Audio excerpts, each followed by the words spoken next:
Ted wants to see if Maria and Pat are reacting to some form of magnetic field. The team retraces the path where the dowsing rods initially reacted, but this time, Ted scans the area with a handheld magnetometer, which will indicate the strength and direction of any magnetism. Okay, stop. Oops. Zero. Maybe it's not magnetic field. That's the obvious conclusion, that it's not a magnetic field.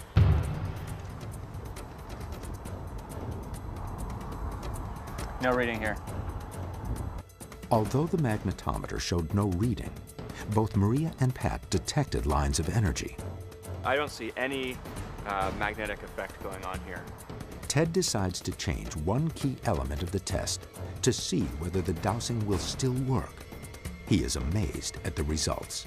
I got pretty excited about that. Could this be proof positive that some unknown force energizes the countryside around Stonehenge?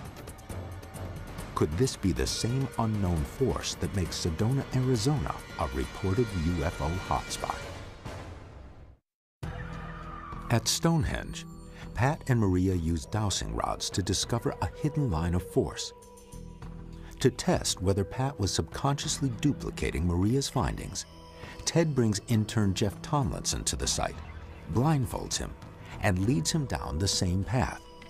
Jeff has been told nothing about ley lines or Maria and Pat's dowsing experiment. Well, first he arrived to the site, and he had never been there. We blindfolded him, so he couldn't see where he was at the site. And guess what happened? It moved 3 times. We did 3 tests, so we did repeatability as well. I got pretty excited about that because, you know, I was a little skeptical this morning because we had a professional dowser. You know, there's a lot of bias in that. So I was looking for another measurement with our guinea pig, you know, somebody who isn't a dowser. Even blindfolded and having no prior knowledge of the area, Jeff's dowsing rod moved at the same place as Maria's and Pat's. One more piece of bias that we have to be concerned about, and that's the idea that you can tip and tilt, you know, this and force it to go Especially there or there. on uneven ground. Yeah, so we developed this impromptu pendulum system, which basically hangs vertically straight to the ground. We removed Jeff's ability to turn his hand, and lo and behold, it didn't work. Interesting. Yeah, so we did it 6 times this So time. when you eliminate the human touch, the rod doesn't move. Is this proof that energy vortexes can be detected? So does that mean that you, as a scientist, think that there may be something to the ley line thing? I'm meant to be an objective, scientific observer here and not be biased. I have to admit, after that first test we did, I was pretty excited. We know that birds use the Earth's magnetic field to navigate when migrating. So the idea that people can also detect energy through a means not yet fully understood is plausible. The team feels their experiments here support the theory that the human body can detect Earth's energies. The team concludes Stonehenge satisfies all 4 criteria for UFO vortex detection. But is it a vortex? The team returns to the U.S. to see if one of the most puzzling sites in North America, Sedona, Arizona, can meet the definition of UFO vortex as well. Sedona, Arizona, approximately 115 miles north of Phoenix, is famous for the spectacular mountains of red stone which ring the area. The color comes from a high concentration of iron, which some believe acts as a powerful conductor of magnetic and electrical energies. Could this be the explanation for Sedona's long history of inexplicable phenomena? The Sedona area has the highest per capita rate of UFO sightings in the United States, according to the team. Sedona is one of the great UFO hotspots. It's got a lot of legend, got a lot of history. People have come to Sedona specifically to climb places like Bell Rock and look at Castle Rock and all the wonderful places where they say UFOs just kind of come out through the gateway. The team meets UFO researcher Chris O'Brien, who has spent years compiling a database of local anomalous phenomena. O'Brien formulated the 4 criteria of UFO vortex areas that the team has been using in their investigation. Very early on, I noticed patterns of activity, and I noticed that there seemed to be quite a number of reports that were coming along specific areas in the valley. Reports of strange Earth-type lights or orbs, fireballs from green, orange, yellow, red, blue. They all seem to be coming from these areas or centered around these areas. One of the things that I did early on was get a composite map, an aeromagnetic map of the area. It delineates out field strength in the Earth's magnetic field. This U.S. Geological Survey map clearly shows the strengths of magnetic fields in the area. As shown by the key on the right, the highest readings are red, magenta, and pink. The strength of the magnetic field of the Sedona Mountains can be up to 500 times that of the surrounding countryside. We see clusters of UFOs around certain areas. Exactly, actually seams of them. And you plot Thousands. them on, you plot them geographically in XY space on the map, and you're seeing from a completely separate data source, which is magnetic field data from the government, a correlation there. O'Brien has used the 4 criteria of UFO hotspots while researching UFO reports in Sedona. I tried to look at what commonalities were there from one area to the next area to the next area, and I found out 4 things. One, there appears to be some sort of geophysical anomalies going on there. Like the magnetic gradients. There tends to be some sort of legends or just a sense of sacredness. There are sacred sites in areas that have been held in high esteem by the indigenous people. The military is there, and there's some sort of nearby military or government presence, generally. And there seems to be an ongoing history of activity. The military's presence here is subtle but definite. Many people have spoken of encounters with khaki-uniformed soldiers who prevented them from entering certain sites. 10 years ago, the Forestry Service quietly purchased the Bradshaw Ranch, reputed to be the busiest location for anomalous sightings in the area. The land was immediately posted, and all visitors turned back by guards. Why would a small, out-of-the-way ranch suddenly become a high-security area? Many residents believe that the Forestry Service is acting as a front for the military.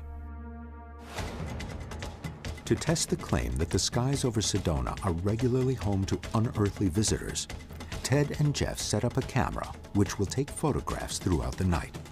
They train their sights on a mountainous area where activity is being constantly reported. So Jeff, here we are just underneath Castle Rock. I mean, you can see it right here above us. So we've got 2 camera systems set up. One's a video, one's stills. The still system here, this is cool. It's a automated time delay. Right now it's exposing for 60 seconds. You know, a lot of the testimony is from people who said they were observing UFOs, that they never saw them with the naked eye, but they were using camera equipment. And it's when they reviewed the video or the still after the fact that they saw it. I hope that by leaving this running overnight tonight, we'll capture an awful lot of time on both the video and the still, and we'll review it tomorrow, and maybe we'll get lucky and capture something.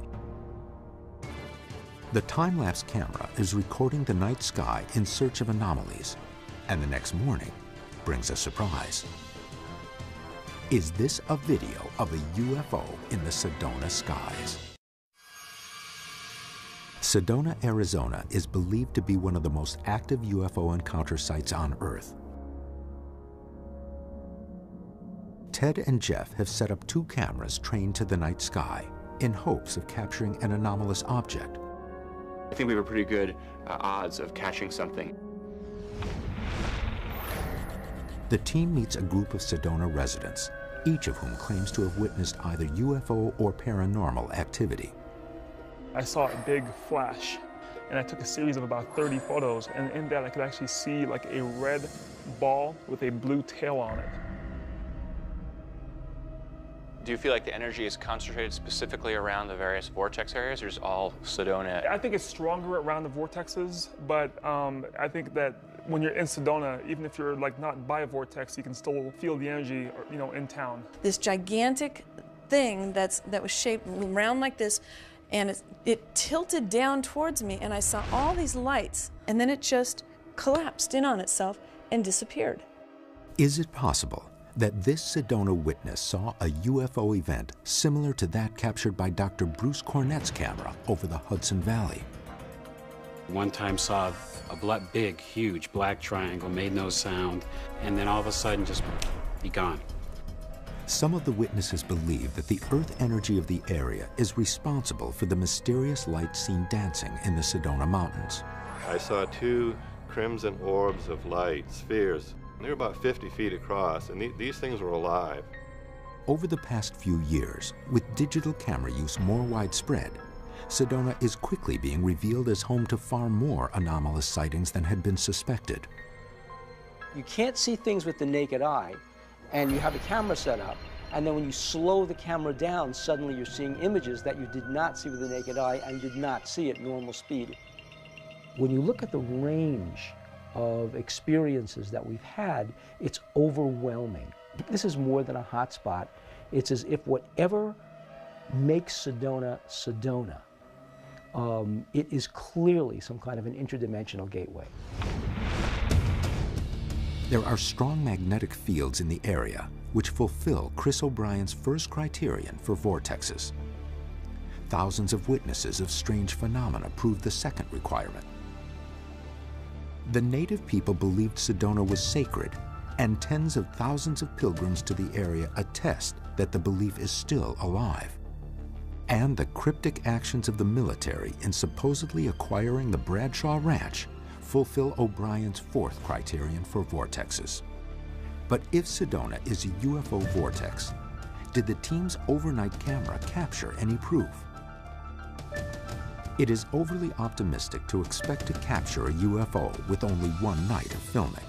But when they examine the tape the next morning, Ted and Jeff realize they've captured several faint anomalies. Unknown lights in the sky seem to move across the frame.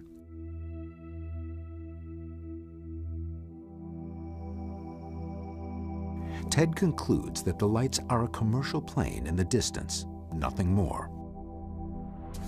This sighting can be explained, but how about the 120 reports of sightings in Arizona filed with the National UFO Research Council in the past year?